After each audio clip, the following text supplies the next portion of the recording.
शोएब जमई, मैं आपको शामिल कर रहा हूं चर्चा में क्योंकि आप कहना भी चाह रहे हैं। जरा ये बताइए, अगर बीजेपी के किसी प्रवक्ता की बात से आपको एतराज है तो देश में कानून है, लोकतंत्र है, आप कोर्ट में जाइए। शहर में इस तरह से दंगाइयों का आना, पत्थरबाजी करना, यह कहां तक जायज है? और अगर बयानों की बात है तो अभी हमने देखा ज्ञानवापी में जिस मूर्ति को लोग शिवलिंग कह रहे थे, उसको लेकर भी अनाप शनाप बातें निकल कर आई, कितनी गंदी गंदी बातें लोगों ने लिखी। लेकिन अगर इसी तरह से देश चलेगा तो पूरे देश में हिंसा होती रहेगी, यूं ही पत्थरबाजी होती रहेगी, दुकानें लूटी जाएंगी, बम चलाए जाएंगे।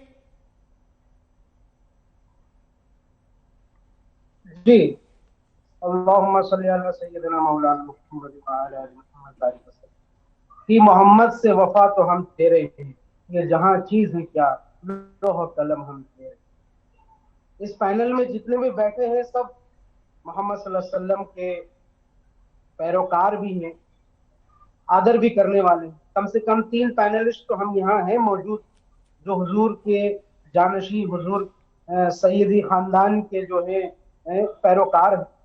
सवाल ये नहीं है कि हिंदुस्तान इसके एहतराम करता है, बेशक हिंदुस्तान इसका एहतराम करता है। सवाल ये है कि भारतीय जनता पार्टी के आधिकारिक प्रवक्ता जो हैं, और आपके अधिकार क्षेत्र वहीं तक है, आप आधिकारिक प्रवक्ता के उस बयान का कंडेमनेशन कब करेंगे, कार्रवाई उस पर कब करेंगे? ये कानपुर की घटना नहीं होती, लॉ एंड ऑर्डर सिचुएशन कभी नहीं पैदा होता अगर उसी वक्त नुपुर शर्मा पे कार्रवाई कर दी जाती या भारतीय जनता पार्टी की तरफ से एक अपोलॉजी जो है यहाँ से कह दी जाती। तो बीजेपी माफी नहीं मांगेगी तो शहर फूंक देंगे आप? नहीं, दूसरी बात नहीं, ये सवाल का जवाब भी दीजिए सर। एक काउंटर क्वेश्चन है, काउंटर क्वेश्चन है सर आपसे। अगर बीजेपी माफी नहीं मांगती है तो आप लोग शहर फूंक देंगे, इस बात को आप जस्टिफाई कर देंगे कि देखिए बीजेपी ने माफी मांग लिया होता तो ये हिंसा नहीं होती, नहीं माफी मांगी तो उसका ये परिणाम है, ये कहना चाह रहे हैं आप?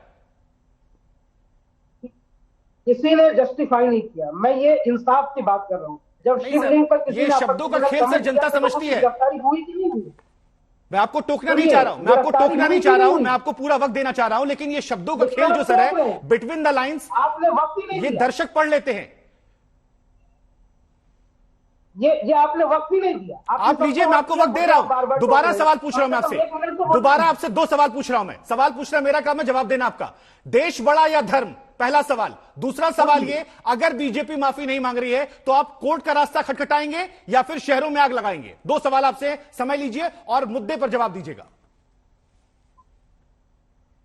ऐसा है एंकर महोदया, कानून हम भी समझते हैं जी। और जब इसी कानून के तहत जब किसी ने यहाँ से शिवलिंग पे आपत्तिजनक कमेंट किया तो लोगों की गिरफ्तारियां हुई, हमने उसको कंडेम किया, चैनलों पर उस पर डिबेट हुई, हमने उसको कंडेम किया, कड़े शब्दों में कंडेम किया। क्या मोहम्मद सल्लल्लाहु अलैहि वसल्लम के बाद जब टिप्पणी हुई तो किसी ने कंडेम किया? क्या मोहसिन रजा साहब यहाँ से आकाए नामदार हजरत मोहम्मद मुस्तफा सल्लल्लाहु अलैहि वसल्लम, हजरत कौनैन, यहाँ से हजरत मदनी, हजरत मोहम्मद मुस्तफा सल्लल्लाहु अलैहि वसल्लम, क्या इनके पैरोकार नहीं है? क्या यहाँ से हजरत मोहम्मद मुस्तफा सल्लल्लाहु अलैहि वसल्लम की शान में जब गुस्ताखी होगी तो मोहसिन साहब को यहाँ से दिलों में तकलीफ नहीं होती? क्या हमें तकलीफ नहीं होगी? क्या नवीन जिंदल भाजपा के नेता दोबारा से गुस्ताखी और किस तरह के कमेंट वो करते हैं भारतीय जनता पार्टी के लीडर? क्या ये भारतीय जनता पार्टी मुसलमानों के आस्था का सम्मान नहीं करती? मैं कह रहा हूं, अगर नुपुर शर्मा की गिरफ्तारी हो जाती, अगर यहाँ से पहले ये लोग मामला हल कर देते तो न कानपुर में घटना होती, न किसी देश में कोई रोष पैदा होता। और क्योंकि गिरफ्तारी नहीं हुई इस वजह से कानपुर में हिंसा हो गई, क्योंकि गिरफ्तारी नहीं हुई। प्रोफेसर विशाल मिश्रा, ठीक है, आपकी बात को मैं विशाल मिश्रा जी के पास टॉस करता हूं। विशाल मिश्रा जी, आप तो पॉलिटिकल एनालिस्ट हैं, आरएसएस के जानकार हैं, ठीक है। शोएब जमई, आपकी बात समझ गया मैं। विशाल मिश्रा जी जरा ये समझाइए, यहां पर शोएब जमई कह रहे हैं कि देखिए अगर नुपुर शर्मा पे कार्रवाई की जाती तो ये हिंसा नहीं होती। अब इस पर आप कैसे रिएक्ट कर रहे हैं? देखिए, हिंदुस्तान में constitution is the supreme law of the land. ये हिंदुस्तान संविधान से चलेगा, संविधान है, संविधान के अंतर्गत न्यायपालिका है। लेकिन प्रश्न यहां पर यह उठता है शुभंकर जी कि पिछले आधे घंटे से डिबेट हो रही है, कानपुर की हिंसा में जो आरोपी मिले हैं उन आरोपी के बारे में बोलने से बिल्कुल कतराया जा रहा है। आपने गौर किया, चाहे समाजवादी पार्टी के हों, चाहे ये शोएब जी हों, क्यों नहीं बोलते खुल के आके? क्यों नहीं उनको कंडेम करते जो इस प्रकार के अलगाववादी विकृत मानसिकता के साथ चलते हैं? ये बार बार संयोग नहीं है, ये बाकायदा प्रयोग किया जा रहा है। रामनवमी के बाद, हनुमान जन्मोत्सव के दिन ये जो घटनाएं घट रही हैं, चाहे वो करौली रही हो, चाहे वो मध्य प्रदेश का खरगोन रहा हो, आप देखिए ना, बाकायदा ये सीक्वेंस चल रहा है। और यही नहीं, दिल्ली दंगों की में भी साजिश निकल कर आई थी। प्रश्न ये उठता, अभी कुछ दिन पहले अभी पीएफआई के जो है उसमें जो यात्रा थी उसमें किस प्रकार के नारे लग रहे थे।